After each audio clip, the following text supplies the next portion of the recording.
অবশেষে আশঙ্কাই সত্যি হলো।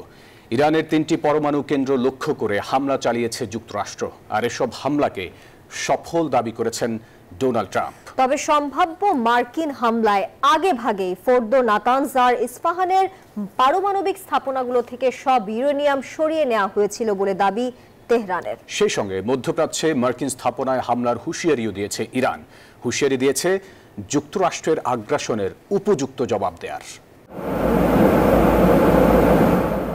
যুক্তরাষ্ট্রের মিজুরি থেকে উড্ডয়ন করে প্রায় ৩৭ ঘণ্টার দীর্ঘ ফ্লাইট শেষে ইরানে হামলা চালিয়েছে মার্কিন B-2 বোমারু বিমান।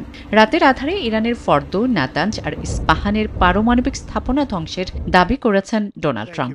ইসরায়েলের সঙ্গী হয়ে ইরানে হামলা করায় বন্ধু ট্রাম্পের প্রশংসায় পঞ্চমুখ ইসরায়েলি প্রধানমন্ত্রী বেনিয়ামিন নেতানিয়াহু।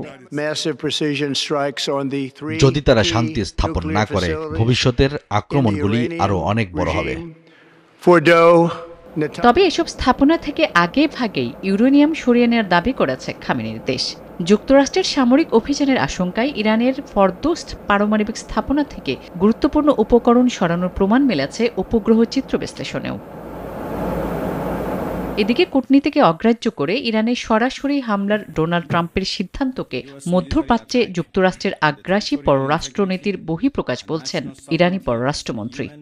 বান্ডেল থাকলে প্রতি সেনমানিতে টাকা বাঁচবে। বিকাশ সেনমানি বান্ডেল কিনে জিতুন প্রতি লেনদেনে। আমার দেশ এখন আক্রমণ আগ্রাসনের মুখে রয়েছে এবং আত্মরক্ষার বৈধ অধিকার অনুযায়ী জবাব দিতে হবে। ট্রাম্প প্রশাসন এই আগ্রাসী কর্মকাণ্ডের বিপজ্জনক পরিণতির জন্য একক এবং সম্পূর্ণভাবে দায়ী থাকবে।